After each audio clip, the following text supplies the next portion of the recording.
Hello everyone, I'm going to talk about the cyclone that's made landfall in West Bengal in just a couple of minutes. But first, another major step towards lifting the lockdown. The Civil Aviation Minister has said that domestic flights will be allowed to resume in a calibrated manner. The standard procedures and the specific guidelines are being notified and are being told to everybody, but in a calibrated manner, domestic flights will resume from Monday, the 25th of May. Not international flights, that's not still being permitted right now, but domestic flights will resume. So it's clear that though cases are continuing to accelerate and to grow, and yesterday we had the largest ever single day number of cases crossing more than 6,000, the government clearly seems to have recognized that the fatality rate is low. The number of people who are recovering compared to the number of people who are dying is again a very good ratio, and that therefore a measure of economic activity now just has to be permitted, and that opening up is continuing irrespective of what's happening with the cases. So domestic flights resuming in a calibrated manner from the 25th of May. And all of this, of course, we are keeping our eye on that cyclone that's made landfall in West Bengal, and it's causing, of course, a certain amount of damage and destruction both in Orissa and in West Bengal, and Bangladesh also has to worry. So let's just quickly bring you up to date with all the big stories at this hour. Civil Aviation Minister Hardeep Singh Puri on Wednesday said domestic flight operations will start in a calibrated manner from the 25th of May. In a tweet, the minister wrote all airports and air carriers have been informed to be ready for operations from 25th May. SOPs for passenger movement are also being separately issued by the ministry. Some airlines have already started taking bookings for flights from June onwards, according to reports. Commercial flights have been suspended since the 25th of March, when the lockdown began, to curb the spreading of coronavirus infections. The landfall process of Cyclone Amphan commenced at 2:30 p.m. and will continue for 4 hours, the India Meteorological Department said on Wednesday afternoon. Amphan will move north-northeastwards and cross West Bengal Bangladesh coast between Digha and Hatia Islands close to Sundarbans around Sagar Island. During landfall, the intensity of cyclone is likely to be 155 to 165 km per hour, gusting to 185 km per hour. Storm surge during the landfall in West Bengal is expected to be 4 to 6 meters above astronomical tide.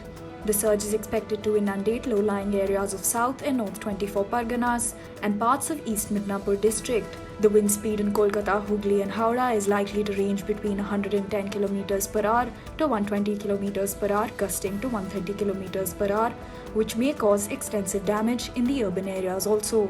In coastal Odisha, gale wind of 100 to 100 km per hour, gusting to 120 km per hour, will also impact Jagatsinghpur, Kendrapara, Bhadrak and Balasore. The COVID-19 death toll in Delhi has climbed to 176, while 534 fresh cases of the infection were reported on Wednesday, which is the highest single-day spike so far. The previous highest spike in fresh cases was 500 and recorded on May 19th.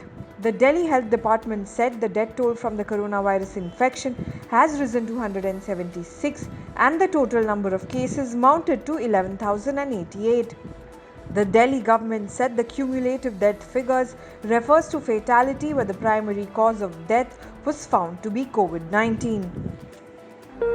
The Health Ministry on Wednesday said the COVID-19 recovery rate in India has improved to 39.62%, while at least 42,298 people have recovered from the virus. Globally, 62 people per lakh have been affected with COVID-19, whereas in India, only 7.9 people per lakh population have been affected by the coronavirus, the government said. जो हम लोगों का effort रहा है states के साथ मिलके, देश के हर नागरिक के साथ मिलके जो हमने एफर्ट किया है, उससे एक relatively we were able to manage the situation well so far, though the challenge still continues. The Indian Council of Medical Research has said that the survival of the coronavirus gradually decreases with time in a dead body as per scientific literature available till now, though there is no specific duration to declare a body as non-infective. The apex medical body said it is advisable to adopt the necessary precautions and a non-invasive autopsy technique while handling the body. ICMR further said there should be dedicated hospital staff for the transfer of such bodies to the mortuary. 2 days after the UP government announced relaxations in Lockdown 4.0, Gautam Budh Nagar District Magistrate Suhas LY on Wednesday reiterated that Noida's border with Delhi will remain sealed for now. Gautam Budh Nagar falls in the red zone where Section 144 is in force in the area adjoining Delhi. Gautam Budh Nagar sealed its border with Delhi in April following the surfacing of a number of COVID-19 cases that had links to the national capital. The district administration is only allowing the movement of those involved in essential services and those who have passes.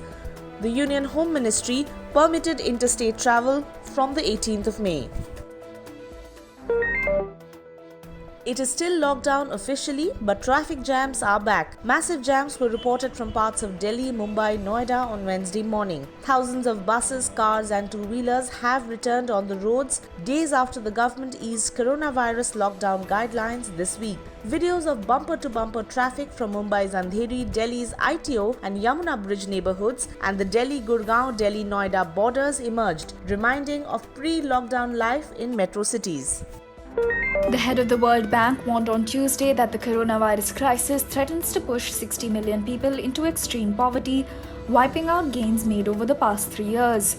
The World Bank anticipates a 5% contraction in the world economy this year, with severe effects on the poorest countries. Nearly 5 million people have been infected by the virus around the world, and more than 300,000 have died since it first appeared in China in late 2019. 50 days of strict lockdowns followed by 30 days where measures are eased could be an effective strategy for reducing COVID-19 deaths while ensuring some level of economic protection, scientists claim. In an EU-backed study published on Wednesday, researchers from 9 countries simulated how various lockdown strategies would impact the spread of the coronavirus.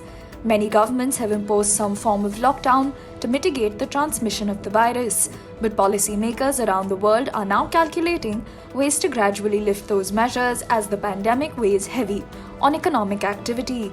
Scientists suggested in the new report that an alternative, more effective approach to indefinite or milder lockdowns could be alternating stricter measures with intervals of relaxed social distancing.